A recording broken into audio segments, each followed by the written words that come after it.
Welcome to Quack&Co, the board game channel where every video is 10 minutes or less guaranteed. And today, we're talking about a conversation that I started a while ago with Wes, maybe a year ago. The concept of lifestyle games. Games that occupy and take up everything, right? All of your shelf space, all of your money, all of your time playing.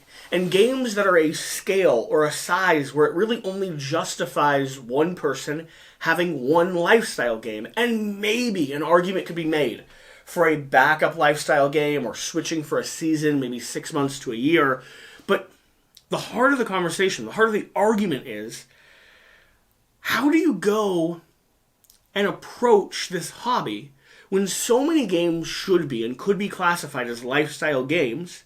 And as expansions grow, and as our hobby grows, and as games get bigger and bigger, more popular, how do you responsibly limit yourself to having a lifestyle game and not having all the other games that fall into that category?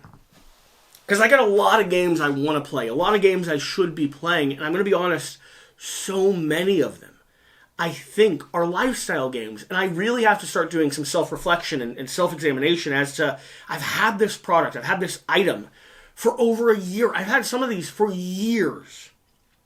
And I'll push it off and I'll justify it. I'll say, listen, I'm going to get to it one day, or I'm going to play it eventually, or I'm still just waiting for the right gaming group or the right space or the right time.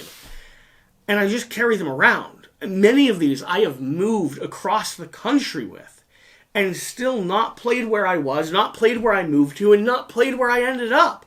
So what is it doing for me? What is the benefit of it? I mean, let me list the games I can think of right now that are in my collection that arguably are lifestyle games over just single board games. Just board games that should be in a reasonable collection.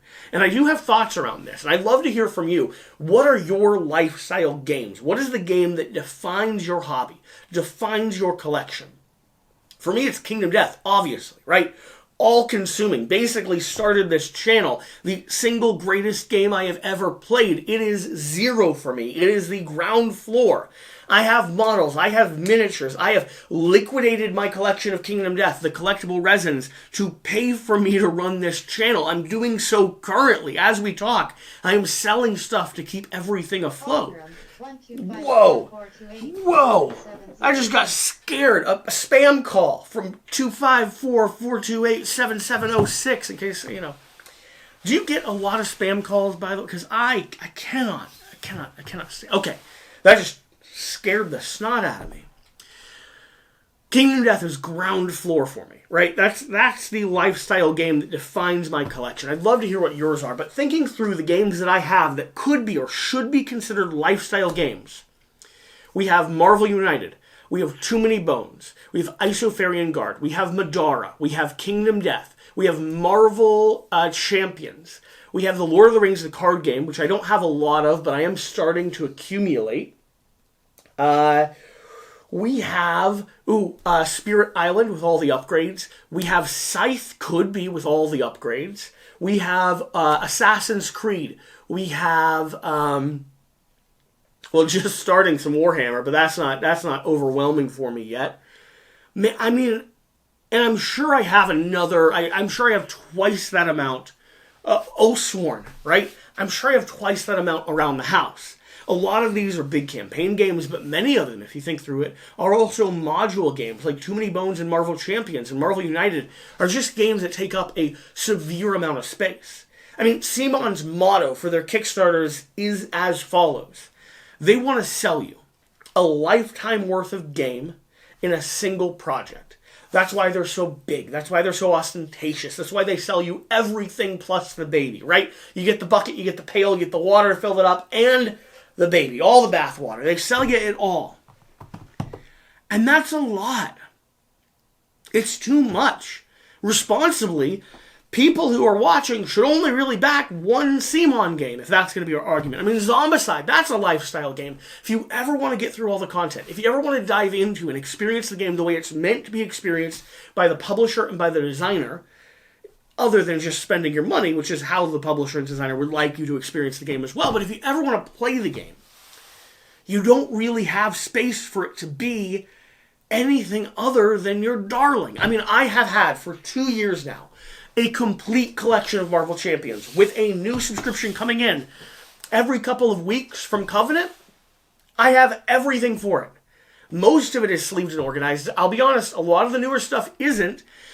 And I am trying to push myself to play the game because I own it all and because I enjoy it all. But if I own it and I enjoy it, why is it such a hard thing for me to get it to the table? And it's because life is busy. We don't have much time. And I have so many other lifestyle games. Games that define a collection.